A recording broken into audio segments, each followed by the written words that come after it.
Sim, o nosso tema principal é novamente o Flávio Dino, mas dessa vez com um viés positivo, tá, pessoal? Porque eu tô vendo muita gente largar a mão, desistir. Ah, não, ele já foi indicado, a nomeação é certa, jogo de cartas marcadas, Pacheco tá viajando com Lula. E não é bem assim. As informações que a gente recebe diretamente de Brasília são de que existem vários senadores indecisos. Então dá pra gente reverter esse cenário sim. Tá? Esse é nosso tema principal de hoje. A gente tem que montar uma estratégia e tem que trabalhar pesado nela. Flávio Dino não pode ser ministro do STF, tá? Antes disso, infelizmente, eu tenho duas notícias que são daquelas que desanimam, né? O Brasil virou um cabaré a céu aberto, não existe outro termo para descrever o que a gente está testemunhando. Se existia aquele receio de que o Brasil fosse transformado na Venezuela em 3, 4 anos, a coisa está acontecendo em menos de 12 meses. A primeira é essa aí no canto da tela. Lewandowski cotado para substituir o Flávio Dino. E essa é uma pegadinha braba, tá? Vou explicar para vocês. Imagine se o Flávio Dino vai lá, participa da sabatina, né, para a indicação para o STF e não passa na sabatina.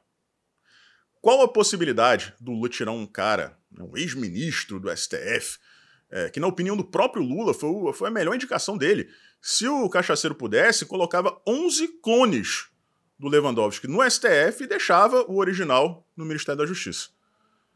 Então não existe a menor possibilidade do Flávio Dino não passar na sabatina e recuperar o posto de ministro da Justiça. O cara teria que voltar para o Senado. E, vamos lá, né? O Lula não aguenta mais as polêmicas que o Flávio Dino traz para o governo, tá? Em relação ao Lewandowski, é um cara extremamente perigoso, porque ele é ensaboado. Vocês não vão se lembrar, tirando o impeachment da Dilma, né, que ele deu aquela fatiada, vocês não vão encontrar o Lewandowski envolvido em polêmicas, em falas polêmicas, em atitudes polêmicas, em discussões. Não, ele sempre é aquele cara frio que trabalha nos bastidores e tal, e isso é tão perigoso quanto porra louca, como é o caso do Flávio Dino. Eu não tenho a menor dúvida em afirmar. Se o Lula acha que o Lewandowski foi o melhor ministro que ele já indicou, é sinal de que o cara fez muito mal ao Brasil. E no Ministério da Justiça não tem por que a gente pensar que seria diferente. Então, é uma faca de dois gumes, né, pessoal? É uma faca de dois gumes. A gente já está num cenário catastrófico. Um ex-ministro do STF assumindo o cargo de Ministério da Justiça é uma confissão. O caminho inverso é perfeitamente inteligível. Você faz o teste, né? Foi assim, por exemplo, com Alexandre de Moraes. Se ele se tornou ministro do STF foi porque ele mereceu a confiança do Michel Temer. Não tem como a gente pensar de outra forma. André Mendonça foi a mesma coisa. Ele ganhou a confiança do Bolsonaro, saiu do Ministério da Justiça e foi para o STF. É um caminho normal. Agora, você deixar o STF depois de se aposentar, né, por ultrapassar a idade limite e assumir o Ministério da Justiça é um caminho inédito, né? Mas é o Brasil do Lula, é o Brasil do PT. Tá? A outra notícia é mais surreal ainda. Porque até pouco tempo atrás a gente tinha na Lava Jato um juiz que tinha a senha do cara era LUL 2022. Que Lula 2022. A senha do cara no computador de trabalho dele na Lava Jato. Aí tiraram ele porque o negócio ficou muito escrachado. Mesmo assim, foi difícil de concretizar a saída, mas tiraram o cara. Aí entra agora, simplesmente, o juiz que assinou a soltura do Lula. Não foi ordem do STF. A decisão do STF afetou o coletivo. O fim da prisão em segunda instância. Quem decidiu pela soltura do Lula, né, na prática ali, foi esse juiz. Foi no dia seguinte. Não deu nem para esfriar. E o cara agora é simplesmente o juiz da Lava Jato. E piora, tá? E pior, ele já trabalhou no gabinete do Gilmar Mendes. Isso no momento em que o PGR indicado pelo Lula, né, tem laços fortíssimos com o Gilmar. É um esculacho. Não é à toa que eu disse aqui pra vocês que o ministro mais poderoso não é o Alexandre de Moraes. O Moraes é aquele cara que não tá nem aí pra opinião pública, né? mete a cara. Agora, o mais poderoso de todos é o Gilmar Mendes. O cara puxa as cordas em todos os setores. É impressionante. Tá? Então vocês veem aí o aparelhamento do Estado em seu estado mais puro. Um cara que soltou o Lula agora é responsável pela Lava Jato. Né? Agora chegamos aqui ao nosso tema principal de hoje, pessoal. Seguinte, por que dá para evitar? Se vocês pegam a indicação do Cristiano Zanin, existia um rompimento, né, da ordem moral muito forte, ética e moral, pelo fato dele ser advogado do Lula. Né? Mas se você analisasse a conduta do Cristiano Zanin, existiam algumas polêmicas, né? Não vale mais a pena a gente entrar em detalhes aqui, eu trouxe para vocês na época, quando ele foi indicado, né? Vocês sabem do que eu estou falando, agora ele já entrou, não adianta aqui a gente ficar chovendo molhado. Mas não eram tantas polêmicas, não eram tantos reveses, não eram tantas reticências morais e éticas. Então era difícil de você chegar na sabatina e conseguir justificar a não nomeação dele. Em um país normal, beleza, ele nem seria indicado. Mas no Brasil, né, a gente sabe que é um país sui generis. Então, era difícil, nessa realidade meio bizarra que a gente vive agora, mesmo nessa loucura toda, nessa insanidade, nesse processo vigente de venezuelização, é possível evitar o Flávio Dino, porque ele é um mar de polêmicas. Vocês querem um exemplo? Quantas vezes vocês já viram o Flávio Dino dizendo que os CACs, né, os colecionadores, caçadores, são fornecedores de armas para milícias e para o tráfico? O que é uma balela maior do que o corpanzil do próprio Flávio Dino. Tá? Isso é surreal, né, alguém acreditar nessa história. Só o descerebrado que acredita em qualquer coisa que a esquerda diga. Porque imaginei o cara passar por todo aquele processo burocrático, praticamente printar o seu nome na arma e depois entregar para o crime. Por favor, né? Ninguém é burro a esse ponto. A gente sabe que o armamento que vem para a milícia, que vem para o tráfico, é fruto ou de contrabando, principalmente da tríplice fronteira, ou da região amazônica, ou então de roubo. Os caras vão lá e roubam armas da polícia, roubam armas das Forças Armadas. Agora, de CAC, gente, é uma mentira tão absurda, né, mas é o Flávio Dino. E por que eu estou falando isso? Porque acabou de ser feita uma apreensão, né, de armas para uma milícia aqui do Rio de Janeiro. E adivinhem qual era a procedência das armas? O Paraguai, gente. O Paraguai. Mas sempre é.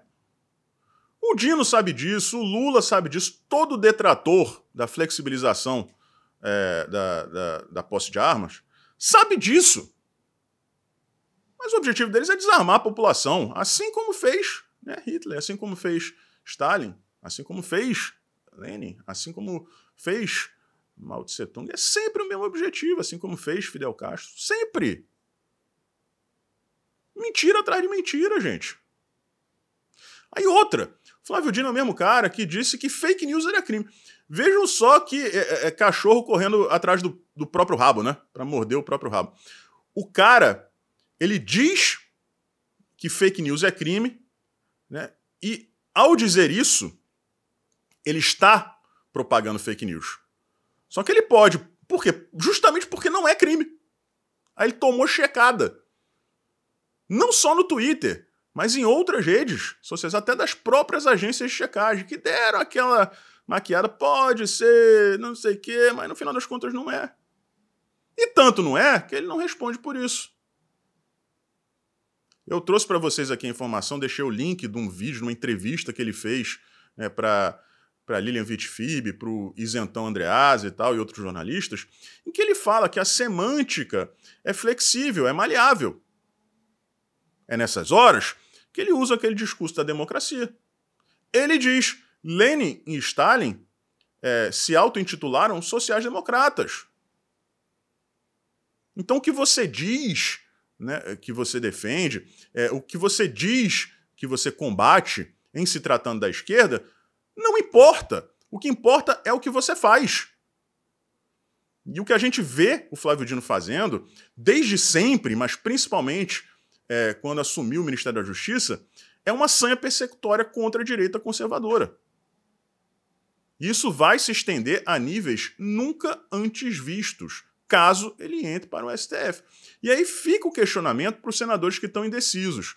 Vocês sabem muito bem que estão dando uma bazuca, né, com munição eterna para uma pessoa que é claramente desequilibrada, que no estalar de dedos pode se voltar contra vocês. Basta querer. Vocês querem um exemplo? O próprio Alexandre de Moraes. Gente, eu confesso aqui para vocês, a atuação dele como secretário de Segurança de São Paulo, como ministro da Justiça, aos olhos de alguém que não tinha ainda tomado a Red Pill, mas que já era antipetista, que odiava o PT, que odiava a lacração desde sempre, a indicação dele não foi ruim, porque a própria esquerda assumida era contra. A gente viu o PT criticando a indicação do Alexandre de Moraes. Opa, se o PT está criticando, é porque a coisa deve ser boa. Mas aí o resultado vocês viram. Por quê? Porque quando você recebe o poder, que a pessoa se revela. Agora vocês imaginem, se o Flávio Dino já é assim, sem ter esse poder, imagine aquele cara com uma toga. Galera, não é possível que os senadores não consigam enxergar o risco que vão correr. E olha só, detalhe, a PEC que limita decisões monocráticas do STF não passou pela Câmara ainda. Então a gente está dando uma toga para alguém que pode tomar decisão monocrática. E é por isso, pessoal, para finalizar aqui, que vocês percebem que a direita trans, né, a direita fake, a direita de Taubaté, MBL, Nando Moura, Marcelo Brigadeiro, Amoedo, todos esses caras que sabem que nunca vão assumir o protagonismo na oposição de maneira orgânica, eles estão calados. Eles não estão criticando a indicação do Flávio Dino. Por quê? Porque na cabecinha tosca deles, o Flávio Dino de fato vai, né? Se ele conseguir entrar, a gente tenta impedir, mas se acontecer o desastre, né, for consumado esse desastre e ele entrar, ele vai passar o trator na direita conservadora. Mas vai eliminar todo mundo. Esse canal aqui vai deixar de existir, ele não vai permitir que esse canal funcione. No mínimo vai desmonetizar, o que na prática, depois do que eu já passei, é a inviabilização do funcionamento do canal. E é nessa hora que a direita conservadora entra na mira do Flávio Dino e é atropelada por ele, que é aberto o caminho, né, para essa direita alternativa que de direita não tem nada. Assumir um protagonismo que, pelas vias naturais, eles nunca conseguiriam. Então eles estão apoiando o Flávio Dino, vocês não vão ver eles criticando a indicação. A única esperança dessa galera é justamente isso, a direita conservadora, que é de fato a direita, ser eliminada. Por isso que eles lutaram pelo impeachment do Jair Bolsonaro, apareceram tirando fotinha com o PT, com o PSOL, com o PCdoB, com o PDT. Então a luta, galera, essa luta contra a nomeação do Flávio Dino é uma luta do bem contra o mal. E a gente tem que fazer a nossa parte. Tá, vamos tentar. A pessoa que desiste, porra, pelo amor de Deus, então desiste. Para de falar. Se você desiste assim tão fácil, para. Vai fazer outra coisa da tua vida. A gente tem que tentar. E existe sim a chance do nome dele ser vetado, tá, pessoal? Existe essa chance. Como eu disse aqui, ao contrário do Zanin, o Flávio Dino dá muita substância para isso. E a sabatina dele vai ser uma aprovação, porque é um cara que fugiu de inúmeras convocações no Congresso. Já foram dezenas, literalmente dezenas de convocações, de convite que ele simplesmente rechaçou, não apareceu, às vezes nem respondeu. Lá ele vai ter que responder todas as perguntas, ele vai estar exposto de uma maneira que ele nunca foi, devia ter aproveitado essas outras oportunidades para treinar, né? Então, é bem possível que ele seja confrontado com informações, inclusive novas, né, que o exponham, né, as tripas do Flávio Dino. Vai ser tripa para todo lado, vai ocupar a sala inteira. Tá? Então vamos lá, vamos fazer esse trabalho. Até amanhã eu acredito que eu vou ter uma lista aqui com os nomes dos senadores que vale a pena a gente, né, pressionar, conscientizar desse risco, e aí vamos fazendo esse trabalho. Até o dia da sabatina, a esperança é a última que morre. Tá? Um forte abraço, a gente se vê por aí.